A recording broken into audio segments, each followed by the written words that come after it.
300 votos. Atenção, atenção, atenção.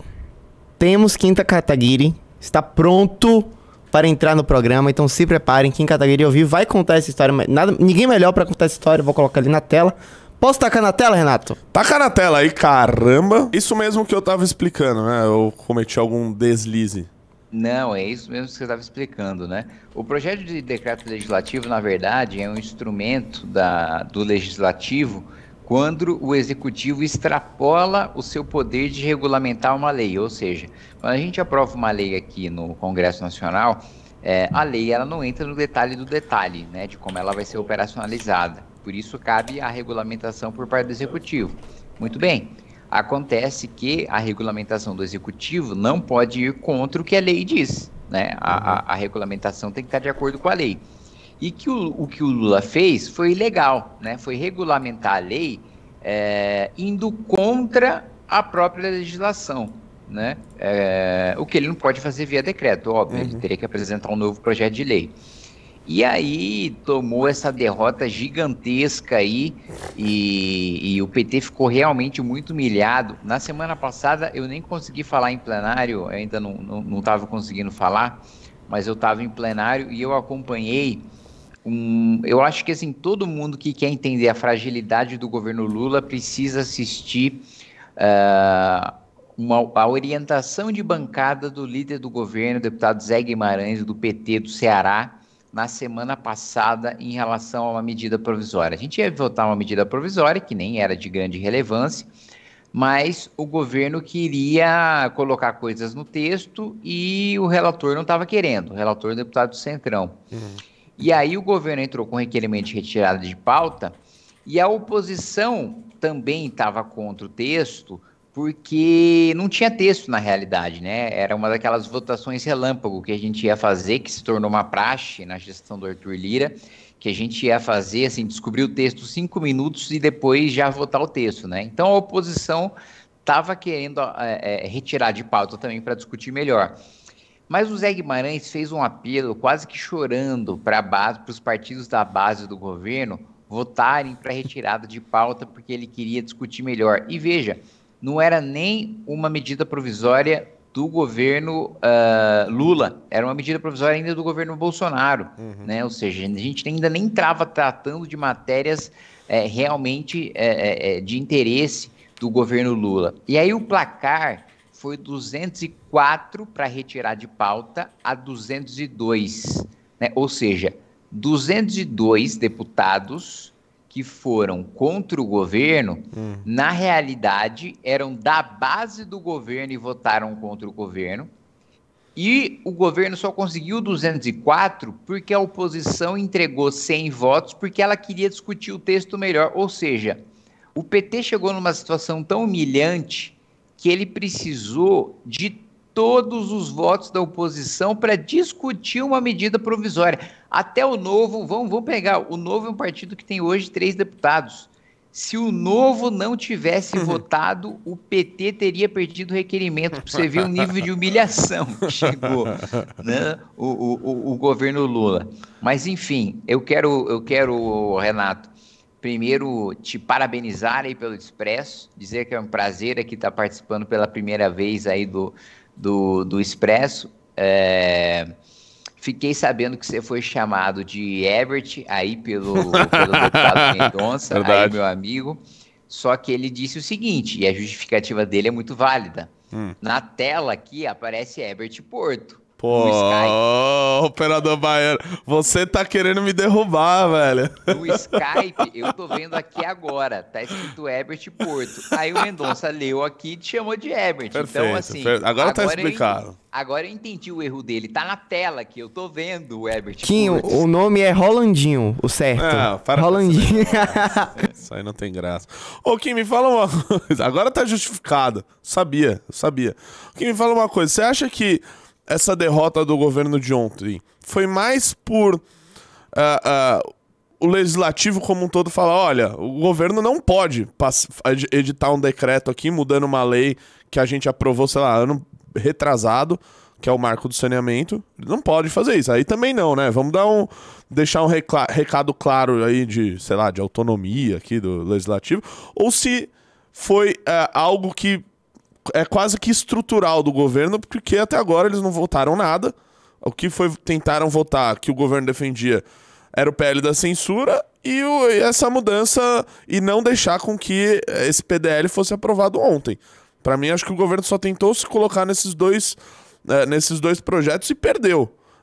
Qual dos dois lados? E qual será que é a próxima? Porque, assim, uma coisa que a gente vem falando aqui é que eu não vejo, assim, o governo tem uma pauta, tem uma agenda. Não, vai ser votado em breve, no primeiro semestre, tais e tais projetos. Que projeto que vai ser votado que eu não tô vendo nada vindo do governo federal?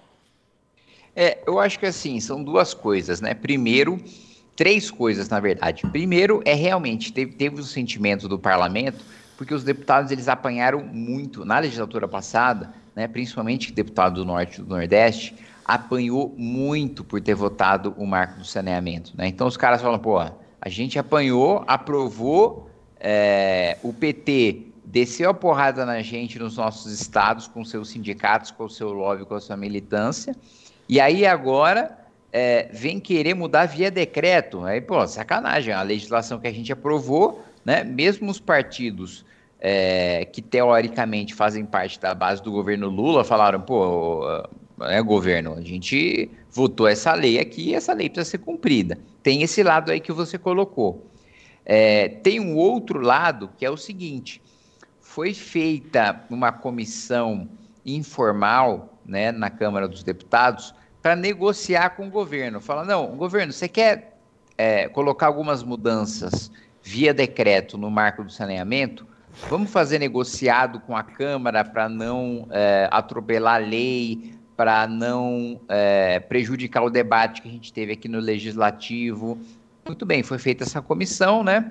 E aí os deputados, a primeira coisa mais básica, os deputados pediram uma minuta, uma proposta do governo de alteração do decreto, né?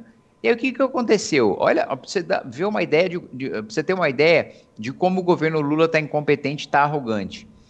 Eles não entregaram essa minuta, essa proposta para negociar com a Câmara, ou seja, eles se negaram a negociar com a Câmara, e no dia que a Câmara falou, não, beleza, vocês não vão apresentar minuta, a gente vai assustar tudo, a gente vai acabar com o decreto, como a gente acabou ontem. Eles soltaram, né, uma nota técnica defendendo o decreto deles, ou seja, não veio nem a minuta, veio mais um assinte contra o Congresso, que era uma defesa do decreto do Lula. E tem um terceiro ponto, tem uma insatisfação generalizada, né, dos deputados fisiológicos, porque o governo Lula está demorando muito para liberar os cargos e liberar as emendas. Então já aproveitaram essa pauta também para dar recado para o governo. Pô, 322 votos é um baita recado para o governo, é quórum de PEC.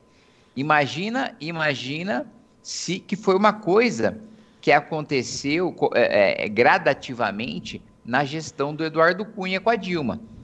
Chegou num ponto, foi tendo maioria, foi aprovando o projeto de lei contra o governo e tal. Chegou numa maioria de PEC e começaram a aprovar PEC contra o governo. Então, o governo Lula está nesse processo muito acelerado de perda de poder, e a gente tem o papel fundamental de fustigar o governo o máximo possível, porque assim está cambaleando forte e porque a economia não dá nenhum sinal de recuperação e nem vai dar, porque esse governo só faz gastar, né? Não tem investimento estrutural, não tem retomada da economia, não tem âncora fiscal, só tem gasto público. E aliás, o Kim, meu Deus, eu fico pensando, às vezes, esses caras não governaram o Brasil, não? por 13 anos? Porra, assim, tá um amadorismo assim que... Olha, vou te falar, assim, tá pau a pau ali com o do Bolsonaro. Antes da gente continuar a conversa, só queria pedir para o pessoal deixar o like na live, beleza? Bateremos recorde de audiência hoje, Sim. Então vamos bater o recorde de audiência. Deixa o like na live e entrem no Clube MBL, clube.mbl.org.br, menos de R$1 por dia. Quem entrar durante o Expresso vai ganhar uma revista Valete número 03. E vocês sabem que lá no clube vocês têm acesso a tudo. Reportes diários, relatórios semanais, mini-docs, entrevistas exclusivas, os documentários do MBL, tá tudo lá. Então é só entrar no clube, além de você ajudar o MBL a construir um Brasil mais livre, operador baiano. O que você quer perguntar? Pode? Por favor. Kim, você falou aí dessa falta de habilidade. Você consegue ver, por causa disso, no horizonte, uma reforma ministerial já agora, nesse ano, no governo Lula? Eu acho que, assim, se o governo não fizer uma reforma ministerial muito rapidamente, a situação vai ficar cada vez pior, né? A situação já está difícil, como ficou demonstrado ontem, né? Eles não têm maioria e se eles não têm maioria, vamos lembrar, né? PSD tem 3 ministros, União Brasil tinha 3, tem 2 ministros, né? Republicanos tem ministro, MDB tem ministro. Se os ministros não estão servindo para entregar voto para o governo, então, meu amigo, eles não estão cumprindo o seu papel de levar a bancada para ser base do governo, né? E uma coisa que é importante chamar a atenção, que eu vi ontem, né, que mostra, esse é um ponto que mostra muito como o governo está frágil, né? Na época do impeachment da Dilma, a gente precisou de votos do PSB, do PDT, do PPS, né? A gente não derrubou a Dilma só com a direita, a gente derrubou a Dilma com a esquerda, que também estava insatisfeita com o PT, né? E a gente precisava, né, dos votos da esquerda para derrubar a Dilma.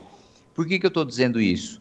Porque na votação de ontem, não foi só Centrão e oposição que votou contra o governo. O PSB do Flávio Dino quase que por unanimidade foi contra o governo. PSB de bola, Partido Socialista. Se até o Partido Socialista está insatisfeito com o PT, chegou nesse nível, porque assim, o PSB é um partido que assim, os eleitores, eles pressionam para os seus parlamentares serem, né, da base do Lula. Se o cara tá desafiando até o próprio eleitor, tamanha insatisfação dele com o governo, é porque a situação dele tá muito feia. E eu digo mais, teve ainda o discurso do Glauber Braga esculachando o PSB. Esculachando, dizendo assim, olha, o Miguel Arraes, que já sentou aqui nesse parlamento, teria vergonha de vocês. Assim, foi um quebra-pau público dentro da esquerda que mostra como eles estão esfacelados, né? Como eles estão esfacelados. Então, assim, cada vez mais eu estou convencido de que é uma questão, politicamente, as coisas já estão indo muito mal. Economicamente, as coisas já estão indo muito mal. Na minha avaliação, sinceramente, só falta um crime de responsabilidade para o Lula não terminar o mandato, porque todas as outras condições estão dadas.